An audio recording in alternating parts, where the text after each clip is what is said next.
Vandag het ons 'n spesiale prediker by ons en ons is so opgewonde om te hoor wat sê die Here vandag. Bradley gaan vandag vir ons die woord bedien. Bradley kom vorentoe en hy gaan homself, so kom ons gee vir hom 'n lekker handeklap. En hy sal homself so 'n bietjie aan julle voorstel.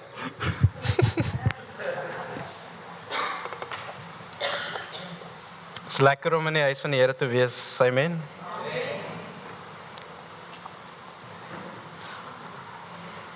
Rudy, die laaste 2 weke te praat oor Word of the House en ek besef net so, ek is so blessed om in die huis te wees. Ek het toe gaan kyk, ek is nou al 16 jaar by die gemeente. Ja. En Rudy het laas keer genoem, wat die pastore sing is, daar kom couples in die kerk. Hulle besoek so 1 keer, 2 keer, 3 keer, dan sê hulle, ons wil hier wees, dis lekker hier by die kerk. Vra die pastoor, kan jy vir ons trou? Nee, is great. No fees. Trou hulle, daarna, gone. Rudy het vir my en vir Anthea getrou. Ek wil net sê, na 11 jaar, ons is nog hier. Because we're not here for the perks, amen. Vandag se titel is What is in your hand? Dis 'n vraag wat van ons kan maklik antwoord en van ons 'n bietjie moeilik vind om te antwoord. En van ons fokus 'n bietjie baie op wat het ons tekort. Ek het nie genoeg geld nie. Ek het nie die regte talente nie. Ek het nie die gawes wat die ou langs my het nie. Ek is nie belangrik genoeg nie. Maar deur die Bybel wys God, hy vra ons nooit om te gee wat ons nie het nie, maar hy vra vir ons om te gee wat ons het, om dit te surrender and to be faithful in the little. Laas ek Rudy, deel jy met ons 2 Korintiërs 8 vers 12. Onmiddellik toe het lees, dus ek sê, okay, great, dit pas, screenshot. Dit lees as volg, whatever you give is acceptable if you give it eagerly. And give according to what you have, not what you don't have. As julle die YouVersion Bible app het, dan kan julle dit oopmaak by die events en so aan. Al die skrifte wat ek gaan lees is daar. Het gaan help om te volg van, ek gaan nog al so 'n bietjie rondspring. Ja, so God het nooit vir ons gevra om te gee wat ons nie het nie, maar hy begin altyd met wat jy het. Julle kan julle Bybels oopmaak by Eksodus 4. Hier vind ons vir Moses, hy het 'n gesprek met God deur die brandende bos. Dit is nou na Moses iemand doodgemaak het, uit Egipte gevlug het en 'n skaapwagter geword het. In die gesprek gee God vir Moses 'n opdrag. Gaan terug na Egipte toe en lei die volk uit. Maar Moses is twyfel in homself. Hy is soos, ek is nie gekwalifiseer nie, ek is nie waardig nie, ek is onvoorbereid, ek kan nie praat nie, en hy's bang. Eksodus 4 vers 2 sê, Then the Lord asked him, What is in your hand? A shepherd's staff, Moses replied. 'n normale skaapwagter staf is in sy hand. Dis wat ons as mens sien. Maar God sien 'n leier, iemand deur wie hy wonderwerke kan doen. Vers 3. Throw it on the ground, the Lord told him. So Moses threw it down the staff and it turned into a snake. Moses jumped back.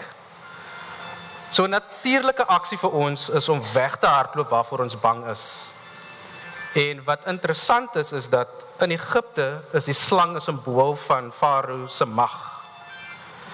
So Moses was bang omdat die opdrag wat God vir hom gegee het is om terug te gaan Egipte toe, wat beteken hy moet voor Farao staan. En Farao soek sy lewe op daai tyd. Vers 4. Then the Lord told him, Reach out and grab its tail. So Moses reached out and grabbed it, and it turned back into a shepherd's staff in his hand. So om 'n slang by die ster te gryp is 'n bietjie gevaarlik hoor, van hy kan terugkom en dan byt hy jou. Maar Moses, hy het geloof gehad in wat God gesê het, so hy het gedoen wat God gesê het. En dit is dieselfde met my en jou, sodra ons in geloof beweeg en op God se woord staan, doen God die res. En niks is per toeval met God nie. So God het vir hom daai teken gewys om te wys hy is sterker as Farao.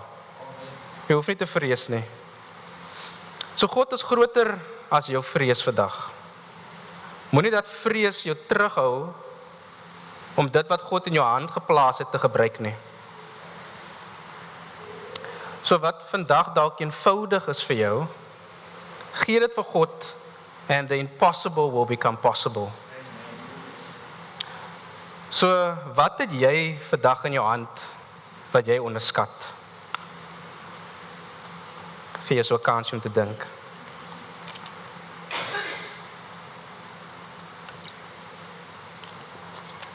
As ons vorentoe spring na vers 20, selfe hoofstuk, lees dit. So Moses took his wife and sons, put them on a donkey and headed back to the land of Egypt. In his hand he carried the staff of God. So wag 'n bietjie, sien julle wat ek sing? Verse terug, toe was dit 'n shepherd staff. Nou word dit genoem the staff of God. Wat het verander? Not the staff, the purpose. When Moses surrendered it, the staff wasn't ordinary anymore. As ons die storie vorentoe lees, dan sien ons die staf verander in 'n slang wat Farao se towenaar se slange opeet. Moses slaan die rots, water kom uit. Hy breek die Rooi See oop. Rudy het laasweek met ons gedeel, wanneer die volk in oorlog gewees het, het Moses sy staf opgehou, dan wen hulle. Sodra hy het sak, dan verloor hulle, sit oplig, dan wen hulle. So, net omdat hy dit in God se hand geplaas het. Dus dit nie meer 'n gewone staf nie. So it turned into the staff of God. So wat is vandag jou staf? Jou stem, jou passie vir kinders, jou vermoë om te organiseer, te beplan, jou vriendelikheid, jou vermoë om in mense hoop te spreek. Wanneer ons dit vir God gee en in sy hand plaas, dan gebeur wonderwerke. So wanneer jy dan vir iemand bid, word hy gesond. Wanneer jy dan sing, strongholds break down. Wanneer jy dan beplan, the blueprints come from heaven. So surrender what you have and put it in God's hands, and He will place the supernatural on your natural. Amen. Ons kan nou spring na Johannes 6, John 6. Dit is waar Jesus die 5000 voed met die broodjies en die 2 visse. Ja, die gebeurtenis is baie interessant, want die gebeurtenis vind ons in al 4 evangelies. Matteus, Lukas, Markus en Johannes. So wat vir my sê, al 4 het gevoel, dis belangrik om te deel wat hy dag gebeur het. So ons moet, let's take note. Hoekom het al 4 gevoel, maar ja, ons moet dit deel. Ons gaan in Johannes lees van, Johannes gee vir ons name. Die boek Johannes is 'n bietjie meer persoonlik. Wat interessant is dat die boek Johannes sal vir ons sê, wie was die vrou wat Jesus se voete gesalf het? Hy sal vir ons sê, dit is Maria. Waar die ander net sê, 'n vrou het Jesus se voete gesalf. Hy sal vir ons sê, toe hulle vir Jesus gevangene geneem het, toe gryp Pieter die swaard en hy slaan die een se oor af. Johannes gee vir ons die naam van hy persoon. Johannes is ook die een wat vir ons vir Nikodemus voorstel, wat in die nag gaan na Jesus toe. So baie meer persoonlik. So ek like die weergawe van Johannes. So spring na Johannes 6 vers 5 tot 6. When Jesus looked up and saw a great crowd coming towards him, he said to Philip, "Where shall we buy bread for these people to eat?" He asked this only to test him, for he already had in mind what he was going to do. So ek sien 'n paar dinge hier. Jesus vra vir Philip, waar kan ons brood koop? Jesus doen dit om hom te toets, van Jesus weet klaar wat hy gaan doen.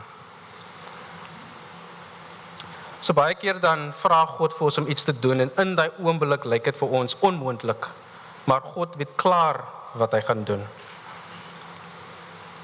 Nou vra ek die vraag, maar hoekom het Jesus vir Philip getoets? Uit al die disippels. En nou niks is met God per toeval nie. En dit herinner my toe aan wat gebeur het toe ek en Anthea weer connect. So ons het mekaar ontmoet toe sy in die eerste jaar is. Maar niks het gebeur nie. No spark, nothing. Ons sê maar sy het gefokus op haar studies. Maar toe 'n paar jaar later, toe ons altyd nou werk, ons neem trein, maar ons ry nie dieselfde treine nie. Daar's geen manier wat ons mekaar gaan raakloop nie. Maar metro ry al, soos altyd. Treine is delay die dag en dit reën. En ek moet toe by Belwel afklim. So ek klim nooit by Belwel af nie. En ek klim nooit by Belwel af. Daar's geen rede vir hom af te klim nie. Ons ry reguit. Ek klim af, dit reën. Ek sien, maar daar staan Anthea onder die brug van, so anders gaan sy nat reën. Maar nou het ek 'n sambreel. So nou sê ek so, opening, so ek het so gaan dit, jy kan onder my sambreel staan en dink, wag ons vir die trein en so aan. Ja, en ons het lekker saam teruggereis, en ek het eers gedink, okay, dit was toevallig, het was maar toevallig, maar dit was nie. God het 'n rede gehad hoekom hy vir ons connect. 11 jaar later sit ons hier. So Proverbs 16 verse 9 says, "The heart of a man plans his ways, but the Lord establishes his steps." So my plan was reguit huis toe. Ek's moeg. Ek wou net by die huis kom. I still got there. Maar God het die stappe net 'n bietjie verander sodat ek vir Anthea kan raakloop. Okay, maar kom ons kom terug. Hoekom vra Jesus vir Philip? Hoekom toets Jesus vir Philip? Wat weet ons van Philip? So in John 1 verse 44, Philip was from Bethsaida, Andrew and Peter's hometown. Okay, so ons weet nou van watter dorp hy is, Bethsaida. Wat interessant is, waar het die storie plaasgevind? So in Lukas se weergawe sê hy vir ons waar dit plaasgevind. So Lukas 9 vers 10. On their return, the apostles told him all they have done. And he took them and withdrew apart to a town called Bethsaida. So Jesus het vir Philip getoets van hy is van die dorp. Hy het hy area geken. So niks is per toeval nie. So God gaan jou toets op 'n area wat jy ken. Die gawes wat hy vir jou gegee het en waar hy jou sal vind, is nie per toeval nie. God het 'n doel met jou lewe. So ek toe ek deur die hele preek gaan, toe besef ek, maar ek was eintlik getoets in my area wat ek ook ken.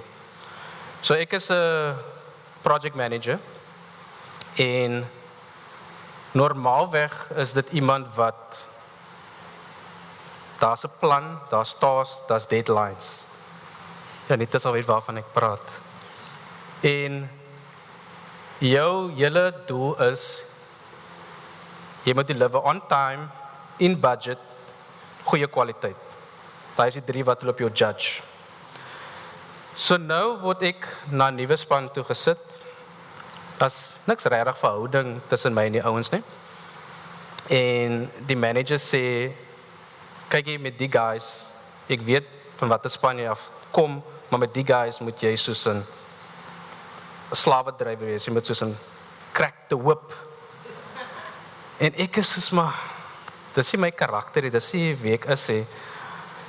Ek hou daarvan om verhoudings te bou en saam as 'n span doen ons die ding. As jy, okay, ons moet nou by môre ding klaar is, waar is jy? I don't care, overtime, get it done. Dit is die tipe project manager wat hulle gesoek het. Maar ek sê vir myself, ek kan nie so wees nie. So ek is myself en ek bou verhouding met die ouens en op die einde van die dag ons deliver elke projek. En dis nou 'n paar jaar later en ek het goeie verhoudings met elkeen van hulle waar hulle na toe my kom, nie net met werkprobleme nie, maar met iets anders ook. En dan kan ek met hulle praat, ek kan met hulle chat, ek kan iets vir hulle gee in hulle lewe inspreek. En ek het net besef, ek was ek getoets? Was ek dalk as ek nou my karakter verander het en net daai ou gewees het, sal ek dieselfde impak gehad het op hulle lewe? So die vraag is,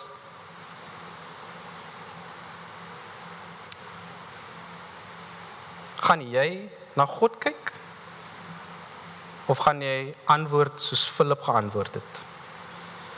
Soos Philip se antwoord is as volg. Vers 7. Philip answered, "It will take more than half a year's wages to buy enough bread for each one to have a bite." So Philip antwoord deur wat hy sien, die situasie voor hom, die natuurlike. Dit gaan meer as 'n halwe jaar se salaris vat, net sodat elkeen 'n happie kan kry. Nie eers 'n hele broodjie nie. So Philip se probleem was, hy het gefokus op hoe groot die behoefte is. Baie keer het ons dieselfde probleem, ons fokus nie op God nie. Ons fokus op hoe groot die taak is, en dan gee ons net op. Ons begin nie eens nie. En dan gaan dit daar. Ons lees verder vers 8. Another of his disciples, Andrew, Simon Peter's brother, spoke up. Here's a boy with 5 small barley loaves and 2 small fish. But how far can they go among so many? Wat interessant is dat Andrew is ook van daai dorp. So normaalweg wanneer jy in jou eie area is, dan voel jy verantwoordelik om iets te doen. So ek dink Andrew het ook gevoel, maar hy moet ook nou inspring om te help. Bedoel, Jesus is nou by hulle dorp. So die pluspunt vir Andrew is, hy het gesien wat hulle het, sodat hy niks gehad nie. En nou wat ek aan die begin gesê het, God begin nie met wat jy nie het nie, maar met wat jy het. Maar Andrew se probleem was, hy het gekyk na die hoeveelheid. Hulle het net 5 klein broodjies en 2 klein visies. Hoe ver gaan dit nou vir al die mense? So Philip se probleem was, hoe groot die behoefte is. Andrew se probleem was, hoe min het hulle gehad. Maar as die twee nou net 2 Konings 4 gelees het, dan het hulle miskien nou 'n ander uitsig gehad. So hulle kan blaai na 2 Konings 4.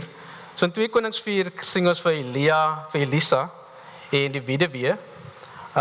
Sy het, haar man het gesterf, maar hy het haar gelos met skuld.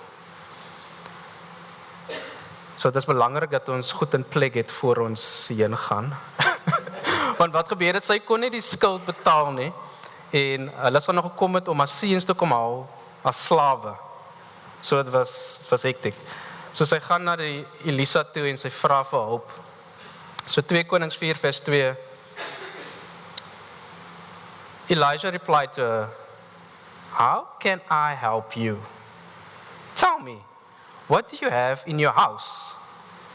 "Your servant has nothing there at all," she said, "except a small jar of olive oil." So daar's die woord weer small. Small jar of oil, small loaves, small fish. It's klein. Ons lees verder vers 3. Elijah said, "Go around and ask all your neighbors for empty jars. Don't ask for just a few." So don't ask for just a few. Kry sommer baie. Small jar of olive oil, maar kry baie. Then go inside and shut the door behind you. And your sons, pour oil into all the jars, and as each is filled, put it one side. She left him and shut the door behind her and her sons. They brought the jars to her, and she kept pouring. When all the jars were full, she said to her son, "Bring another one." But he replied, "There is not a jar left." Then the oil stopped flowing. She went and told the man of God, and he said, "Go sell the oil and pay all your debts. You and your sons can live on what is left."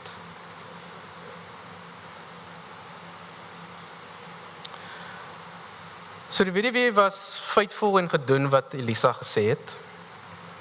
Die klein bietjie wat sy gehad het sy in God se hande geplaas. En God het dit vermeerder. So baie dat sy nie net haar skuld betaal het nie, maar sy en haar seuns kon van die res lewe.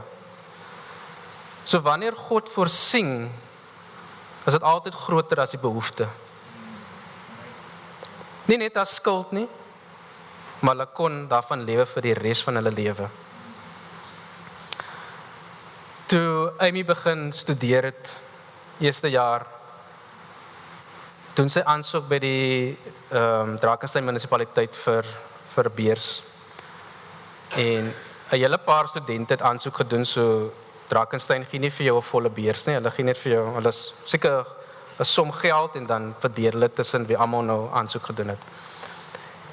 En vir die eerste jaar kry sy 7,000 en ons betaal die res. Tweede jaar gee hulle vir 10,000 en ons moet die res betaal. Een Sondag namiddag gaan kuier ons by Morney en Inanda. Julle ken nog vir hulle? En met Mike, nou jy die dag. So ons gaan kuier by hulle en ons praat oor kinders, want dit is wat ouers oor praat, hulle praat oor hulle kinders. En ons verduidelik wat Amy nou doen en so aan. En dat sy nou daai geld te kry het by die munisipaliteit, maar ons betaal vir die res. En Morney, sy is mos nou reguit. En hy sê so, maar daai is seker swaar op jou sak. Ek is so, ja, maar ons druk deur. En julle betaal 10de. Ek sê, ja, nee, ons hou nie 10de terug, hè. Hy sê, okay, maar dan, kom ons bid. Kom ons bid dat die Here moet voorsien vir die studies. Ons bid. Daai week gaan ek kantoor toe en Amy bel my. Says like, "Daddy, the municipality just called. The National Treasury is going to cover the rest of my studies." En ek is so, wow. Amazing. 3 jaar is klaar, diploma gekry. Sy doen nou haar 4de jaar. Ek het nog nie weer 'n sent betaal nie. Nie net die 3 jaar nie, 4de jaar ook. More than enough.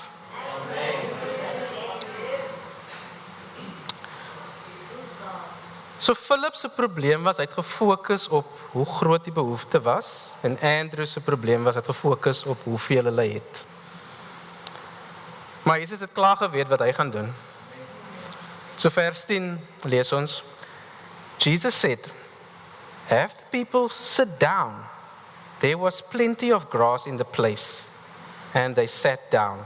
About 5,000 men were there. Jesus then took the loaves, gave thanks, and distributed to those who were seated, as much as they wanted. He did the same with the fish. When they had all had enough to eat, he said to his disciples, "Gather the pieces that are left over. Let nothing be wasted." So they gathered them and filled 12 baskets with the pieces of the 5 barley loaves left over by those who had eaten. So weer eens sing ons God voorsien meer as genoeg. Die woord sê, as much as they wanted. So elkeen het nie net 'n hapie gekry nie. Jy het geëet toe jy vol was. En na daai, toe was daar nog 12 mandjies oor.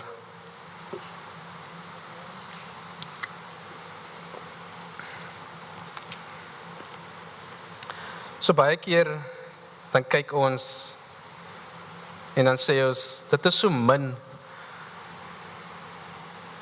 Ek dink nie God soek dit nie. Wat kan ek met so min doen? So in Johannes se weergawe sê hy dat dis 'n seentjie wat die 5 broodjies en die 2 visse gehad het. In die ander weergawe sê hulle net, daar's Jesus brood en 2 visse asof hulle self gehad het. Hulle noem nie eens die seentjie nie. Maar die seentjie het clearly the gift of giving gehad. Want alles wat hy gehad het om te eet, het hy vir Jesus gegee. Hy het nie gesê, okay, ek het so min. Eendag as ek miskien 'n catering company het, dan kan ek vir die mense voed. Maar nee, hy het begin met wat in sy hand was. He was faithful and he surrendered what he had. His faithfulness, like the widow, resulted in multiplication. So God doesn't ask you to bring abundance. He asks you to bring obedience. So kyk na my posisie is te klein, of die offer wat ek het is te klein, die talent of die gawe wat ek het is te klein. God says, give it to me and watch me multiply it. So wat het jy vandag in jou hand? Wat jy dalk dink, dit is so klein, mense gaan dit nie eens raak sien as ek nou dit doen of daai doen nie. Maar God sê, begin met wat jy het en sien hoe vermeerder dit. Kom ons lees in Matteus 25 vanaf vers 14.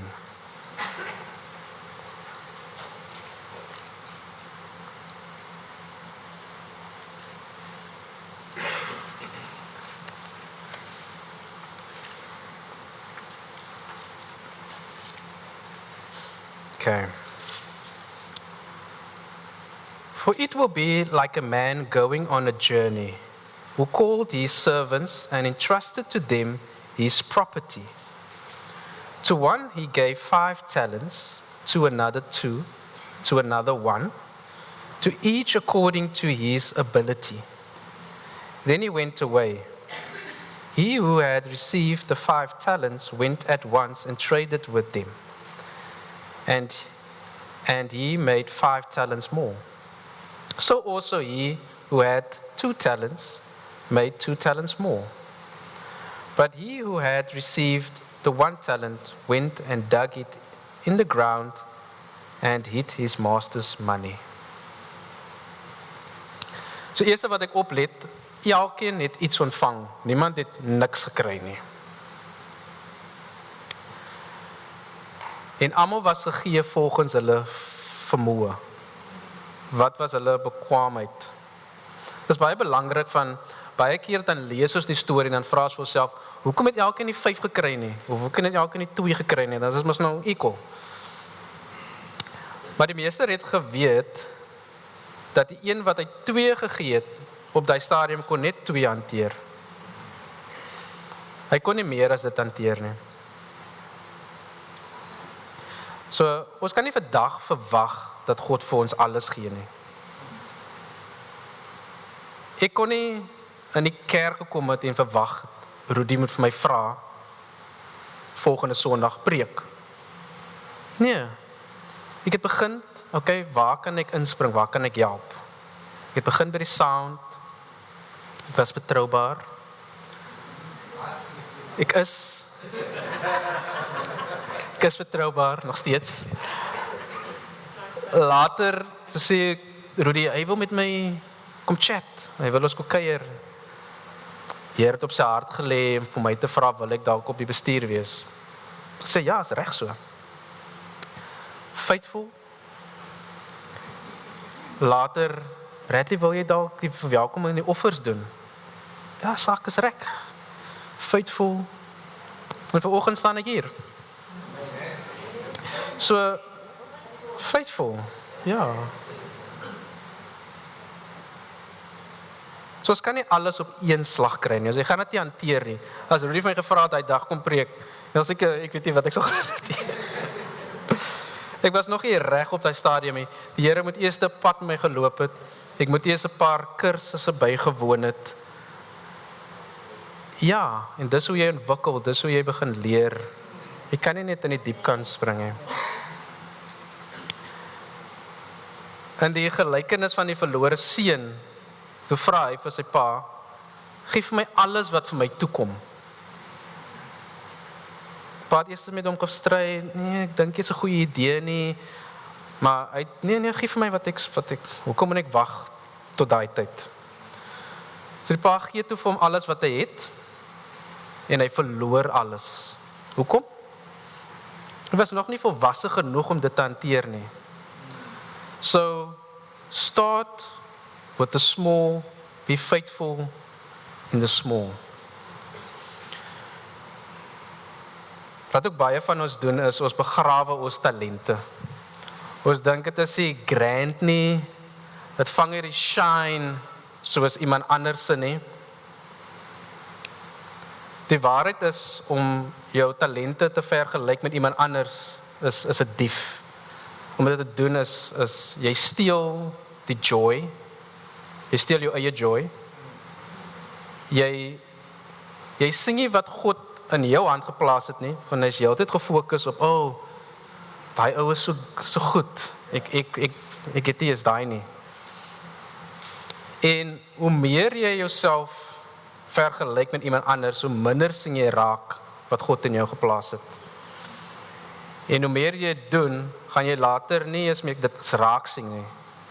So hoe kan jy gebruik wat God in jou hand gesit het, as jy dit self nie eens raak sien nie, want jy is te gefokus op ander mense. So God spesialiseer in vermeerdering. Jy het nie die ander man se gawes nodig nie, jy het jou gawes nodig. Jy moet dit seën en bring dit vir God.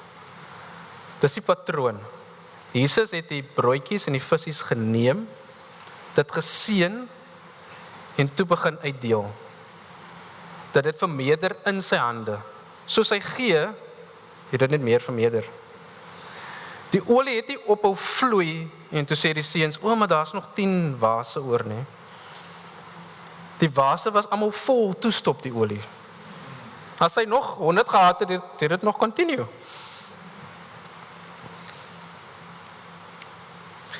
Ons lees verder van vers 19. Now after a long time, the master of those servants came and settled accounts with them. And he who had received the 5 talents came forward, bringing 5 talents more, saying, Master, you delivered to me 5 talents. Here I have made 5 talents more. The master said to him, Well done, good and faithful servant. You have been faithful over a little. I will set you over much. Enter into the joy of your master. And he also who had the 2 talents came forward, saying, Master, you delivered to me 2 talents. Here I have made 2 talents more. His master said to him, Well done, good and faithful servant. You have been faithful over little. I will set you over much. Enter into the joy of your master. He also who had received the 1 talent came forward, saying, Master, I knew you to be a hard man, reaping where you did not sow, and gathering where you scattered no seeds. So I was afraid, and I went and hid your talent in the ground. Here, you have what is yours. But the master answered him, You wicked and slothful servant, you knew that I reap where I do not sow and gather where I scatter no seed. Then you ought to have invested my money with bankers, and at my coming I should have received what was my own with interest. So take the talent from him and give it to him who has the 10 talents. For to everyone who has will be given. For to everyone who has will more be given, and he will have abundance. But for the one who has not, even what he has will be taken away. And cast the worthless servant into the outer darkness, in the place where there will be weeping and gnashing of teeth. So die een wat 5 gekry het en die een wat 2 gekry het, op die einde van die dag het hulle dieselfde reward ontvang. They all got to enter into the joy of their master. So dit gaan nie oor hoeveel jy het nie. Dit gaan oor, was jy faithful in wat vir jou gegee was?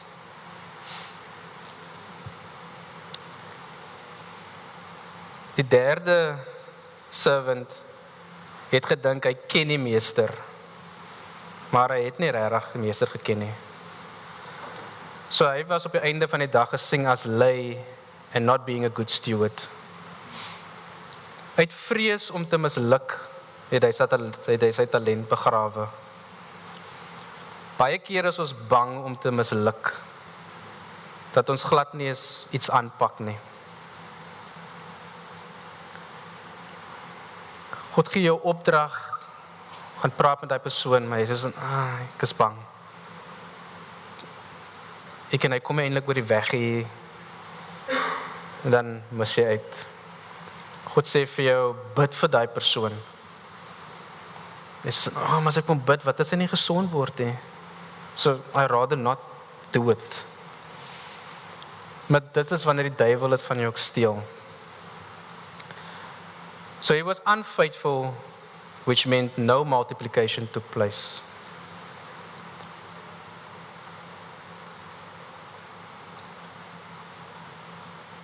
So, moenie dat vrees wat ons het, ons het wegsteek, wil dit nie gebruik nie. 2 Timothy 1 vers 5 tot 7 sê, dit is nou waar Paul aan Timothy 'n brief skryf. Hy sê vir hom, I am reminded of your sincere faith, a faith that dwelt first in your grandmother Louise and your mother Eunice, and now I'm sure it dwells in you as well. For this reason I remind you to fan into flame the gift of God, which is in you through the laying on of my hands. For God gave us a spirit not of fear, but of power, love, and self-control. So Paul sê vir Timothy, moenie vrees nie. Be faithful and fan into flame the gift God gave you. In ons lê elkeen gawes, soos brandende kole. But we need to fan it into flame, sodat ons kan brand vir Jesus, ons kan brand vir God. As jy dit nie gaan doen nie, dan gaan die kole net vrek. En op die einde van die dag, die gawes en die gifts wat ons gekry het, is nie vir onsself nie. 1 Peter 4 verse 10 says, as each has received a gift, use it to serve one another, as good stewards of God's varied grace. So wat het jy vandag ontvang? Dalk het jy 'n besigheidsplan ontvang, maar jy is bang dit misluk. Seën dit, gee dit vir God.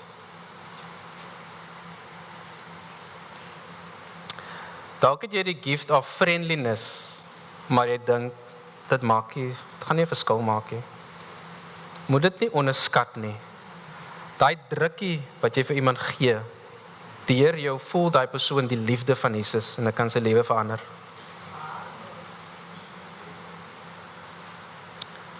Craftsmanship, designing, administration, music, teaching, the gift of healing, prophecy.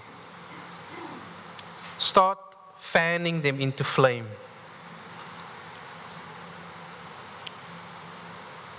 Because faithfulness equals multiplication. Sodra jy dit gaan beoefen, hoe meer gaan dit ontwikkel. Hoe meer gaan jy ander gawes ontwikkel. En op die einde van die dag dan sien jy, wow, I'm doing more than just what I was doing in the beginning. God doesn't ask for abundance. He asks for obedience. So ons moet net gehoorsaam wees in wat die Here vir ons sê. Doen net daai eerste stappie. Van God weet, dit is tot wat jy nou in staat is. Oor 'n week, dan doen jy 2 stappies.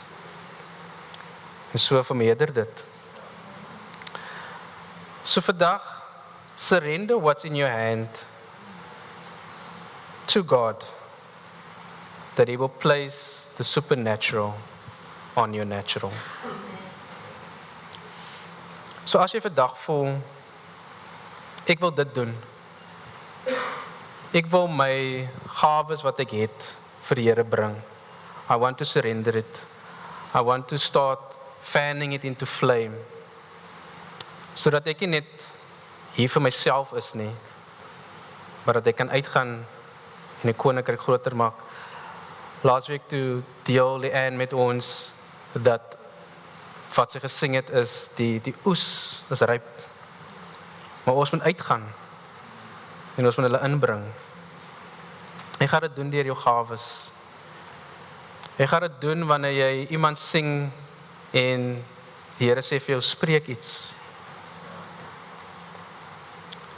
Jy gaan dit doen wanneer jy jou talente uitlewe deur te sing, deur musiek te skryf. Jy gaan dit doen deur opreg besigheid te doen. So as jy so voel, staan met my en dan bid ek.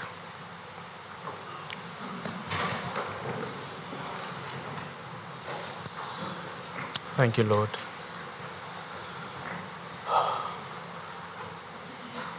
Here, ons sê vir U dankie vir die woord.